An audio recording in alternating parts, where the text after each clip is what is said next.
जोमैटो के majorly 5 business arms हैं या 5 डिफरेंट एप्स भी आप इसको बोल सकते हो। नंबर 1 हो गया फूड डिलीवरी बिजनेस के लिए। नंबर 2 ब्लिंकिट जो कि उसका क्विक कॉमर्स का आर्म है। नंबर 3 हाइपर प्योर जो कि किचन सप्लाईज के लिए आर्म है। नंबर 4 डिस्ट्रिक्ट जो कि लाइव इवेंट्स के लिए है। एंड नंबर 5 जो कि उन्होंने रिसेंटली चालू किया bistro by Blinkit which is for 10 minute food delivery. इसके साथ साथ एक फीडिंग इंडिया के नाम से भी उनका CSR इनिशिएटिव है। तो रिसेंटली जोमैटो ने अपने आप को रीब्रांड किया to reflect a broader vision beyond food delivery. Fiscal year 2025 के क्वार्टर 3 के अंदर जोमैटो ने पहली बार 20,000 करोड़ का ग्रॉस ऑपरेटिंग वैल्यू क्रॉस किया है जो कि 57% की YOY ग्रोथ के साथ आया है। साथ ही साथ जोमैटो ने 5,500 करोड़ का रेवेन्यू क्रॉस किया है जो कि अराउंड 58% का YOY ग्रोथ है। इसके साथ साथ जोमैटो का EBITDA रीच 285 करोड़ जो कि 128% का YOY ग्रोथ है। However, ये जो EBITDA है ये 14% से डिक्लाइन हुआ है when I compare it with the last quarter and it was majorly driven by investments जो कि हम आगे वीडियो में कवर करेंगे। बट नोट करने वाली बात ये है ब्लिंकिट इंडिया की पहली ऐसी कोई कॉमर्स कंपनी है जिसने 1000 डार्क स्टोर्स का नंबर क्रॉस किया है। तो आज की इस वीडियो में हम समझेंगे why rebranding by Zomato makes sense. Number 2 Zomato का EBITDA क्वार्टर 3 के अंदर क्यों कम हुआ। तीसरा शॉर्ट टर्म में जोमैटो के क्या इन्वेस्टमेंट्स हैं एंड क्या जोमैटो अपनी प्रॉफिटेबिलिटी को मेंटेन कर पाएगा।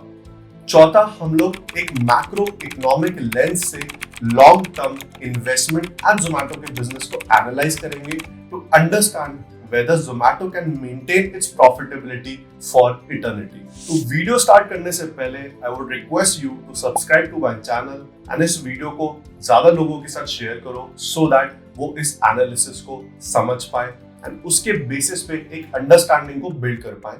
इसके साथ साथ don't forget to check out my other videos on Blinkit, Netflix and Nykaa. तो स्टार्ट करते हैं ये समझते हुए why rebranding to Eternal makes sense. अगर आप ये चार्ट देखोगे तो you can understand what is the vision of different businesses of Zomato.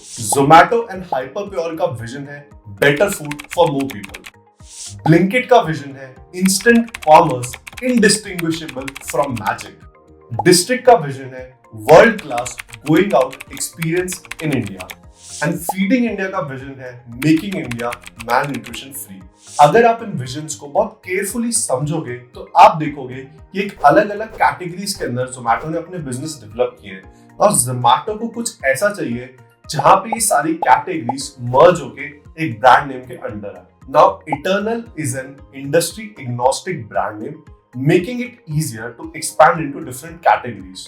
तो अगर आप बहुत ध्यान से देखोगे तो सारे बिजनेस एक साथ आ रहे हैं एक कॉमन नेम के अंदर जिसको हम इटर्नल के नाम से बोलेंगे। इनफैक्ट इटर्नल की वजह से कंज्यूमर का परसेप्शन चेंज करना भी इजी है, making the business of Zomato group very adaptable. तो अगर जोमैटो ने अपने इस ब्रांड नेम को और ब्रांड पोजिशनिंग को सही से एग्जीक्यूट किया तो कुछ बहुत कमाल का निकल के आ सकता है। अब समझते हैं शॉर्ट टर्म में जोमैटो के क्या क्या इन्वेस्टमेंट रहेंगे जो कि इसकी प्रॉफिटेबिलिटी को अफेक्ट करने वाले हैं।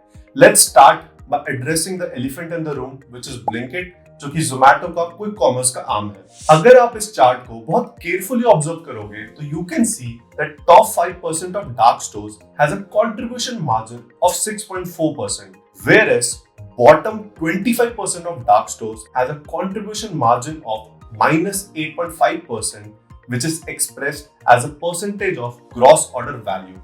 इसका मतलब ये है सिंपल सा, ब्लिंकिट ने जितने भी डार्क स्टोर्स इनिशियली स्टार्ट किए थे आज वो एक अच्छे कंट्रीब्यूशन मार्जिन की स्टेज पे पहुंच गए हैं जिसमें कह सकते हैं कि probably at a dark store level काफी सारे डार्क स्टोर्स प्रॉफिटेबल है। बट जैसे जैसे ब्लिंकिट अदर सिटीज के अंदर एक्सपैंड कर रहा है, नए नए डार्क स्टोर्स लेके आ रहा है, सेम टाइप का कंट्रीब्यूशन मार्जिन को मेंटेन करने के अंदर बहुत सारे चैलेंजेस आने वाले हैं बिकॉज सिटी के डायनामिक्स चेंज होते हैं जैसे जैसे आप टियर 3 सिटीज, टियर 4 सिटीज के अंदर डार्क स्टोर्स को ओपन करते हो। इस एक्सपेंशन की वजह से ओवरऑल कंट्रीब्यूशन मार्जिन ब्लिंकिट का 4% से डिक्लाइन होके 3% आ गया है in the last 2 quarters and ये सारा डेटा आप उसके क्वार्टरली रिपोर्ट से वेरीफाई कर सकते हैं। ब्लिंकिट आज के टाइम में भी इन्वेस्टमेंट हैवी फेज में है जिसका मतलब ये है scaling Blinkit beyond a point is going to be extremely challenging. अगर आप मंथली रिटेंशन रेट को ऑब्जर्व करोगे तो ये ब्लिंकिट के लिए मार्जिनली इंप्रूव हुई है over the last 2-3 years, but still it is hovering around 40%. आप खुद सोचो, एक ऐसा बिजनेस क्विक कॉमर्स जहाँ पे ग्रोसरीज है, बेबी केयर के प्रोडक्ट है, स्टेपल आइटम्स है, डिस्क्रिशनरी आइटम्स है, वहां पे अगर रिटेंशन रेट 40% का होगा तो मेरे अकॉर्डिंग में बहुत कम रिटेंशन रेट है। ऑल्सो ये 40% का रिटेंशन रेट मंथली लेवल पे देखा गया है। तो एज अ यूजर कुछ ना कुछ वैल्यू ऑफरिंग मुझे बाकी क्विक कॉमर्स के एप्स या प्रोबेबली ऑफलाइन मार्केट से मिल रही होगी, जिसकी वजह से मैं ब्लिंकिट के ऊपर वापस आके ऑर्डर नहीं कर रहा हूँ। मंथ के अंदर 40% का रिटेंशन रेट काफी कम है। It should be around 70%, 80%, because at least एक बार तो कम से कम मैं कुछ ना कुछ तो ऑर्डर करूंगा अगर मुझे इस ऐप का वैल्यू प्रोपोजिशन बहुत स्ट्रॉन्ग लगा है। इसके साथ साथ क्विक कॉमर्स के अंदर बहुत इंटेंस कंपटीशन है। फ्लिपकार्ट मिनट्स, अमेज़न तेज रीसेंट एंट्रेंस है, ज़ेप्टो, इंस्टामार्ट पहले से ही वहां पे था, इवन टाटा और रिलायंस भी अपना क्विक कॉमर्स का आर्म रिलीज करने वाले हैं। एंड ये जितने भी प्लेयर्स हैं आज उनके पास एक्सेस टू फंड्स है, तो रैपिडली एक्सपैंड करना किसी भी प्लेयर के लिए इतना चैलेंजिंग नहीं होने वाला है, provided your execution strategy is very robust. AOV भी अगर आप देखोगे तो it has increased to 707. In fact, Blinkit is the first company in India to cross a figure of 700 in terms of average order value. But जैसे जैसे Blinkit Tier 3, Tier 4 cities के अंदर scale करेगा, इस तरह का एवरेज ऑर्डर वैल्यू मेंटेन करना बहुत ही चैलेंजिंग होगा, बिकॉज टीयर 3, टीयर 4 सिटीज में जितने भी कंज्यूमर्स होंगे उनकी उतनी स्पेंडिंग कैपेसिटी नहीं होगी, इनकम लेवल्स भी कम होंगे, तो इतना ज्यादा पैसा वो यहाँ पे लगाएंगे, इस पे बहुत बड़ा क्वेश्चन मार्क है। अगर मैं जोमैटो के बाकी बिजनेस की बात करूं जैसे कि हाइपर प्योर, इसके अंदर एक लॉजिस्टिक्स का और इंफ्रास्ट्रक्चर का एक्सपर्टीज लगता है, which makes it very complex model to scale. इसके अंदर भी B2B प्लेयर्स का एक बहुत ज्यादा कंपटीशन आता है। इनफैक्ट ये एक ऐसा बिजनेस है जहां पे मेजरली डोमिनेंस अनऑर्गेनाइज्ड प्लेयर्स की ही रही है। अगर मैं डिस्ट्रिक्ट की भी बात करूं तो लाइव इवेंट्स एक नया मॉडल है, इसका कोई ट्रैक रिकॉर्ड नहीं है whether it is going to be successful and profitable और नॉट। ये जितने भी बिजनेस है वो कैश इंटेंसिव बिजनेस है, एंड जोमैटो आज के टाइम पे एक पब्लिक कंपनी है। अगर जोमैटो की किसी भी क्वार्टरली या एनुअली रिपोर्ट के अंदर उसके प्रॉफिट्स कम होते हैं तो उसकी स्टॉक प्राइस पे डायरेक्ट इफेक्ट होगा। स्टॉक प्राइसेस फ्लक्चुएशन की वजह से एक एडेड प्रेशर होगा बोर्ड की तरफ से जोमैटो के मैनेजमेंट के ऊपर, जिसकी वजह से उनको कुछ ऐसे इनिशिएटिव्स लेने पड़ेंगे जो उनकी प्रॉफिटेबिलिटी को इम्पैक्ट ना करे। 10 minute food delivery short term में तो बहुत ही ज्यादा इंटरेस्टिंग लगता है, बट आने वाले टाइम में जैसे जैसे लोग हेल्थ कॉन्शियस होंगे उनको समझ में आएगा कि 10 मिनट में फूड डिलीवरी एक हेल्दी ऑप्शन कभी हो ही नहीं सकता। तो बहुत सारे चैलेंजेस हैं शॉर्ट टर्म के अंदर भी, एंड इन सभी चैलेंजेस के अंदर काफी सारा पैसा जोमैटो को इन्वेस्ट करना पड़ेगा स्केल करने के लिए। Hence, it is not going to be easy to maintain the same kind of profitability in the short term. Now, let's look at the macroeconomic scenario for the long-term purpose. जितने भी urban markets हैं जिसको Eternal serve करता है, वो saturation की तरफ आ रहे हैं. And food delivery business already एक thin margin का business है. Meal delivery market में number of users is expected to reach 350 million by 2029 with a user penetration of 20.2%. अब अर्बन पॉपुलेशन यहाँ पे लगभग 500 मिलियन की होगी, तो आप देख सकते हो कि significant portion of the urban population is already engage with eternal platform services, making it room for expansion very difficult. Semi urban and rural areas के अंदर एक अलग चैलेंज है because of lower order value and higher delivery cost. अगर मैं average monthly earnings of delivery partners देखूं तो 2021 के अंदर ये 23,700 की थी, जो कि 2024 में इंक्रीज होकर 27,700 को क्रॉस किया है। बट आप देखोगे कि जैसे जैसे जोमैटो एक्सपैंड करता है डिफरेंट मार्केट्स के अंदर, ये फूड डिलीवरी की कॉस्ट इंक्रीज होने वाली है, जो कि डायरेक्ट प्रॉफिटेबिलिटी पे इम्पैक्ट करती है। Inflation is a big concern in India. 2020 के अंदर इन्फ्लेशन 6.62% था, 2022 के अंदर यही इन्फ्लेशन 6.7% हो गया, एंड 2024 के अंदर तो इन्फ्लेशन के नंबर 4.37 थे। नाउ इन्फ्लेशन की वजह से फ्यूल की कॉस्ट इंक्रीज हो रही है, डिलीवरी की कॉस्ट इंक्रीज हो रही है, and adoption of electric vehicle is still very low. जितना एक्सपेक्टेड था उतना नहीं पहुंचा है, बट डेफिनेटली फ्यूचर के अंदर इसके इंक्रीज होने की बहुत ज्यादा एक्सपेक्टेशन है। बट करंटली इन्फ्लेशन के नंबर्स इनकी लेबर कॉस्ट को इंक्रीज करेंगे, जिसकी वजह से लॉन्ग टर्म में प्रॉफिटेबिलिटी एक बहुत बड़ा क्वेश्चन मार्क है। गवर्नमेंट की साइड से स्क्रूटिनिटी गिग वर्कर्स इकोनॉमी पे इंक्रीज हो रही है। गवर्नमेंट काफी ज्यादा लर्निंग्स यूके एंड यूएस जैसे डेवलप मार्केट से ले रही है।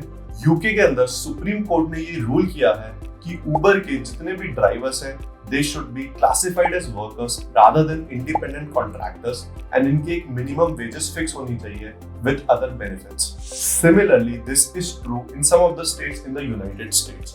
तो ऐसे ही regulations इंडिया में भी आने के बहुत ज्यादा संभावना है फ्यूचर में। इवन आने वाले टाइम में consumer behaviour is also going to shift. शायद कंज्यूमर बिहेवियर एक हेल्दी फूड ऑप्शंस की तरफ जाएगा, साथ ही साथ offline physical store buying experience को प्रेफरेंस देगा, जैसे कि डीमार्ट, रिलायंस हो गए। आज के टाइम पे ब्रांड लॉयल्टी भी काफी लो है। 40% of consumers switch to different brand depending on the value offering that different brands are giving. 80% of the consumer are going to prefer health and wellness products. तो वहां पे Zomato food delivery पे एक बहुत बड़ा क्वेश्चन मार्क लग जाएगा, specifically 10 minute 15 minute food delivery. तो ये सारे पैरामीटर्स लॉन्ग टर्म में जोमैटो की प्रॉफिटेबिलिटी के ऊपर एक बहुत बड़ा क्वेश्चन मार्क लगाते हैं। Whether Zomato is going to be profitable for eternity, well I am not sure. Even जो जोमैटो ने अपनी रीब्रांडिंग करी है इटर्नल को लेके, it could go either ways, because Zomato आज भी एक हाउस होल्ड नेम है। अगर मैं मेटा ग्रुप की भी बात करूं तो आज भी हम उसको फेसबुक के नाम से एसोसिएट करते हैं। इवन ट्विटर को भी बहुत कम लोग एक्स से एसोसिएट करते हैं। मैं तो अभी भी उसको ट्विटर ही बुलाता हूँ। तो ऐसे के अंदर can Eternal become a household name? इस पे एक बहुत बड़ा क्वेश्चन मार्क है। The key to everything is going to be execution. Only time will tell whether Eternal is going to be a super app for food, commerce and experiences, or whether it is a cash intensive name change without real business transformation. So let's wait and watch how Zomato or Eternal maintains the profitability for its different business streams. In case you like this analysis, do check out my other videos on Blinkit, Netflix and Nykaa. And in case to get some value from those analysis, do subscribe my channel and share this channel with your friends, so काफी सारे लोग इस analysis से एक value को gain कर पाए। See you in the next video.